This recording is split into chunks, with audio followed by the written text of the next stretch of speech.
Hi there, it's Phil Binks here. I'm here today just going to show you a comparison of HDMI capture cards. Now, HDMI capture cards are used by photographers generally who want to be able to connect a high-end camera to the computer so that you get a much better quality image than you get from your normal built-in webcam. So the HDMI card is the device that goes between the computer and the camera to give you the best output from the camera straight into your live streaming software. So I'm going to show you a couple of those different cards that we've got here, an expensive one versus a cheap one, and we're going to connect a variety of different devices. So stick around if that's of interest to you, and we'll go straight into it right now. So I've got in front of me a variety of different bits of equipment. So the first thing is that in terms of capture cards, I've got the expensive, inverted commas, Elgato Cam Link. This device is straight into a USB port, so it's got a standard USB 2 or 3 port, and in the back of it you plug your HDMI cable, which is essentially plugged straight into the camera. So that's that one, and it looks like that. In the box you also get this additional extension cable. It's just 2 USB ports, and I quite like having this because essentially what that does is it gives you a little bit more flexibility and indeed a little bit of length for this Cam Link to work, and it's not so, there's not so much stress put on the actual device connector when you've got this in between. So this cable comes in the box as well. So if you buy the Cam Link 4K now, it comes in the box. The alternative, the cheaper version I'll show you right now, is here, and this is the audio and video capture card, and there is your HDMI input. So you plug your HDMI cable into that, and you would then plug that end into your USB. Now, the reason I bought this one was because it had this USB-C connector on it, but actually what came with it, and you can see that in the screenshot on the right hand side, was it does come with a standard converter. You just plug that on there, and that then becomes your USB 2 or USB 3 connector, so you can still connect it straight into the computer. Both of these devices look different, but they do exactly the same thing. As I say, one is more expensive than the other. There is, however, quite a fundamental difference. The Cam Link here, the one at the top that I'm holding, the Elgato Cam Link, is a 4K device. Now what that means is that this will receive a 4K HDMI signal, and it will output a 4K HDMI signal. So long as you've bought the 4K version, remember it says 4K on it. This one can receive, okay, so you can input a 4K signal, but you're kind of wasting your time because the maximum it will output from the other end into the computer is HD, so 1080p. So there is a fundamental difference there, but is that enough of a difference to cater for the difference in cost? Let me very quickly flip over to the Cam Link version. So the Cam Link looks like that, and you can see the Amazon listing there. If you are shocked a little bit about the price, I'm in Canada, so they're Canadian dollars and they're at a certain time. So obviously whatever the price is, that when you look at it, is whatever the price is. So there's no fixed price on these things, but that is the device that you can actually go and have a look at. So flipping back to the previous screen, we've still got that. What I wanted to also show you is there is a big issue with a lot of people thinking that when they buy a 4-port hub such as this one, you can see it's got 4 ports on it, 4 USB ports, and it's an extension for a USB-C stroke Thunderbolt connector. This is really a USB-C one. So it gives you an additional set of ports, and is typically used by people who are buying MacBook Pros. However, on the other side of it, you can see the listing. It says VGA here, so underneath you can see I could theoretically plug a VGA monitor into this. So this end goes into the computer, and it will then output from the USB-C port VGA signals to a monitor that you've connected into this port. The same is true for the HDMI port just here. So please don't make the mistake that I see a lot of people make, where they buy this thinking that it's an input where you can actually plug a camera in and send the signal into the computer.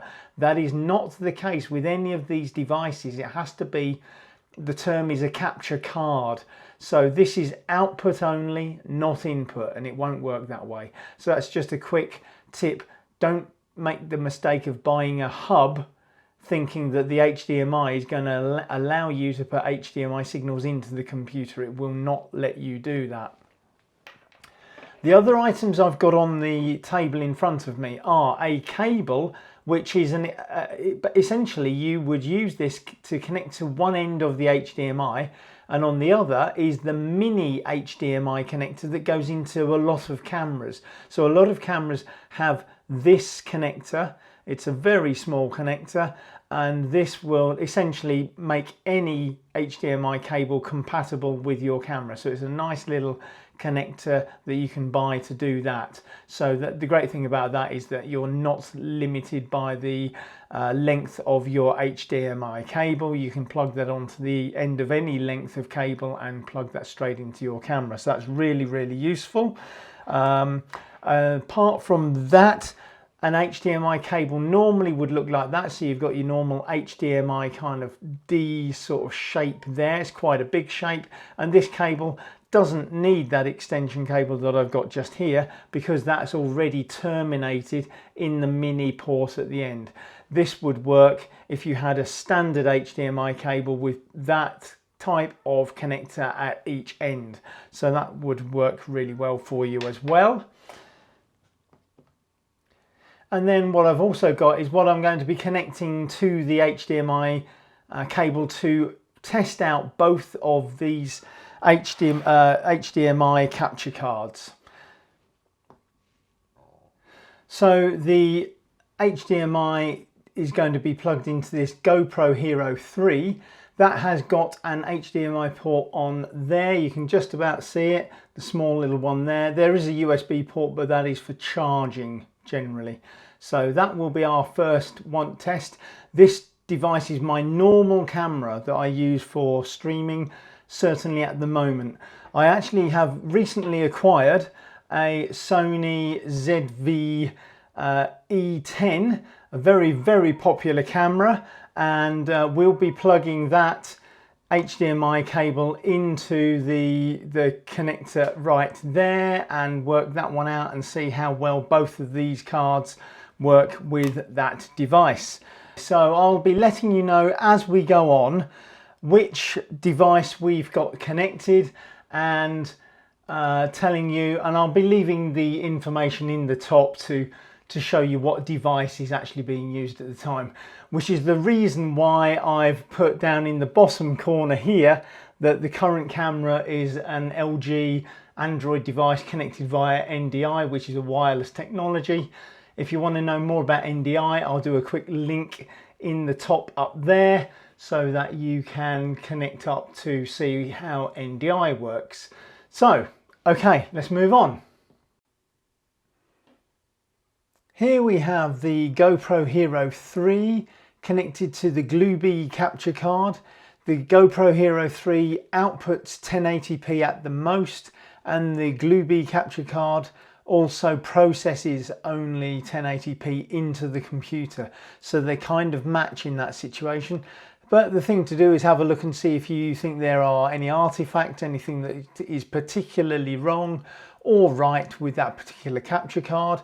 Again, let me reiterate, the LUT would help the color quality, but maybe not the picture quality. So that's something for you to consider. Also, the autofocus on both systems is something also to consider. So yeah, take that into account before you make any rash decisions. And there we are. So that's the Glubee capture card with the GoPro HERO 3.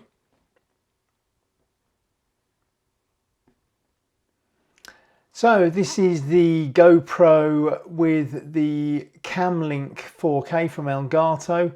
1080p going into the capture card, 1080p coming out.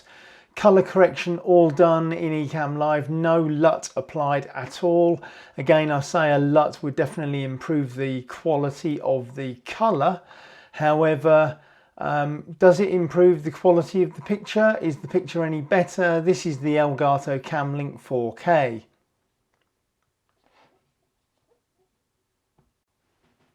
So what we have here is the Elgato Cam Link 4K card, and it is connected right now to the Sony ZV-E10 with the 16mm 1.4 Sigma lens. But what we're doing here on this one is we're feeding in 4K directly from the camera, and 4K is coming out from the camera. However, as a proviso, this video itself is only 1080p, but you may think that there may be a change in quality. Just keep that in mind. The other thing I want to say is that all of these test images could be improved by having a LUT specifically made for them. However, I've done all of the color correction for each of the cameras directly in the Ecamm Live software. So keep that in mind. And anyway, so that is what we have as the first test. So what we have here is the Sony camera with the Glubee HDMI card. Remember that this only outputs at 1080p as a maximum. However, we are feeding a 4K signal into it. Whether that makes a difference or not, I don't know. Maybe it does. I think it possibly could. Anyway, again, color correction only done in Ecamm Live, no LUT applied. So this is possible to improve, and my cat obviously does really like it. So bear with me a second.